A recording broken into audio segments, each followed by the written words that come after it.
I am continuing my reading. What I'm doing in this series is to read through the entire standard works of the Church of Jesus Christ of Latter-day Saints.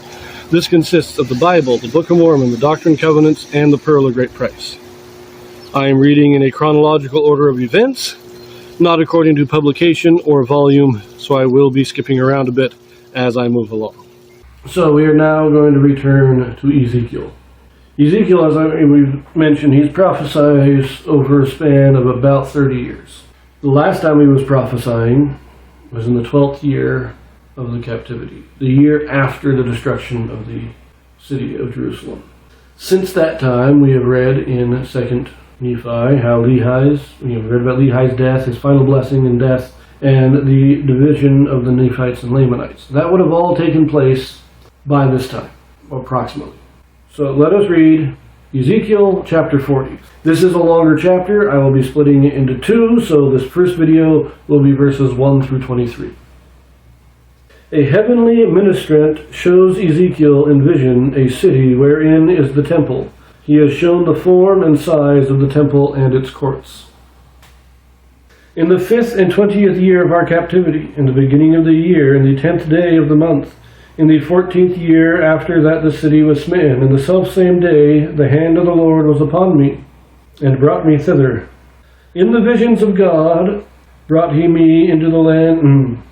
In the visions of God brought he me into the land of Israel, and set me upon a very high mountain, by which was as the frame of a city on the south. And he brought me thither, and behold, there was a man, whose appearance was like the appearance of brass, with a line of flax in his hand, and a measuring reed, and he stood in the gate. And the man said unto me, Son of man, behold with thine eyes, and hear with thine ears, and set thine heart upon all that I shall shew thee. For to the intent that I might shew them unto thee art thou brought hither. Declare all that thou seest to the house of Israel. And behold, a wall on the outside of the house round about, and in the man's hand a measuring reed of 6 cubits long by the cubit, and a handbreadth. So he measured the breadth of the building 1 reed, and the height 1 reed. So this is the 25th year of the captivity, 14 years after the destruction of Jerusalem. This is the same year, approximately, that I place the death of Lehi. So Ezekiel is seeing this vision, again, a fairly famous vision, at the same time that Lehi is giving his final counsel, and he dies. So that's where our timeline is. Now, we have this man, says he has the appearance of brass, but that's just, glorious, that kind of stuff. He has a measuring reed. This is basically a ruler.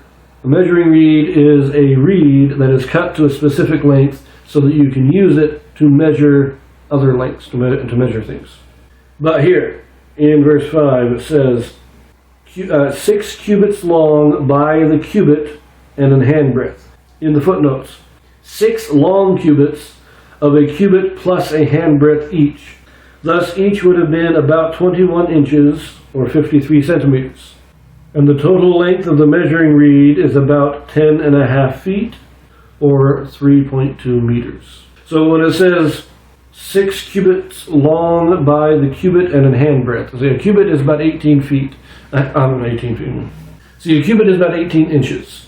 A handbreadth is the width of your hand, 3 to 4 inches, depending on the hand. And what this is saying, a long cubit by the handbreadth means 18 inches plus the width of your hand, and then multiplied by 6. So the measuring reed, now we don't know, that's the approximation we get. It might have been a little bit different. So 10.5 feet, and it says the building is 1 reed in height and 1 reed in breadth. So the building is 10 feet wide by 10 feet wide by 10 feet tall. A little over 10 feet, but about that. That's about the size we're looking at. About the size of a modest bedroom in the modern day. Verse 6. Then came he unto the gate which looketh toward the east, and went up the stairs thereof, and measured the threshold of the gate, which was 1 reed broad, and the other threshold of the gate, which was 1 reed broad. And every little chamber was 1 reed long and 1 reed broad, and between the little chambers were 5 cubits, and the threshold of the gate by the porch of the gate within was 1 reed. He measured also the porch of the gate within 1 reed, Then measured he the porch of the gate 8 cubits, and the posts thereof 2 cubits, and the porch of the gate was inward. And the little chamber of the gate eastward were 3 on this side, and 3 on that side. They were there, they 3 were of one measure, and the posts had one measure on this side and on that side. And he measured the breadth of the entry of the gate 10 cubits, and the length of the gate 13 cubits. The space also before the little chambers was 1 cubit on this side, and the space was 1 cubit on that side. And the little chambers were 6 cubits on this side, and 6 cubits on that side. He measured then the gate from the roof of one little chamber to the roof of another. The breadth was 25 cubits, door against door. And he made also posts of 60 cubits, even unto the post of the court round about the gate. And from thence the face of the gate of the entrance unto the face of the porch of the inner gate were 50 cubits. And there were narrow windows to the little chambers, and to their posts within the gate round about. And likewise to the arches and windows were round about inward, and upon each post were palm trees. Then brought he me into the outward court, and lo, there were chambers, and a pavement made for the court round about. 30 chambers were upon the pavement, and the pavement by the side of the gates, over against the length of the gates, was the lowered pavement. Then he measured the breadth from the forefront of the lower gate unto the forefront of the inner court, 100 cubits eastward and northward. This is a bit confusing. It's just a description of the temple complex.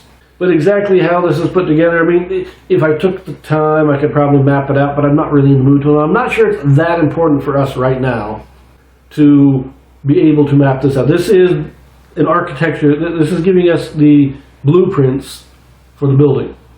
Exact measurements for the building. Why we need to know it? I'm not sure. Quite honestly, I'm really not sure. But I will say, if it's built, the idea is that it's going to be built exactly to these specifications, and that's how you know that this is the temple that Ezekiel is prophesying about, is when it's built to these specifications. But we're going to read 3 more verses here, starting here, verse 20. Well, 4 more verses, sorry. Verse 20. And the gate of the outward court that looked toward the north, he measured the length thereof, and the breadth thereof, and the little chambers thereof were 3 on this side, and 3 on that side, and the posts thereof, and the arches thereof were after the measure of the first gate. The length thereof was 50 cubits, and the breadth 25 cubits. And their windows and their arches and their palm trees were after the measure of the gate that looketh toward the east. And they went up unto it by 7 steps, and the arches thereof were before them. And the gate of the inner court was over against the gate toward the north and toward the east. And he measured from gate to gate 100 cubits. So basically, the little chambers are, as far as I understand, just like preparation chambers or the sleeping quarters for priests. But we have 2 gatehouses, one on the north and one on the east, and they are exactly the same. The measurements for them are identical. Why, again, I'm not sure why we need this detail. I'm going to leave that here because there's not much else I can say. We'll pick this up, finish it out in the next video, so see you there.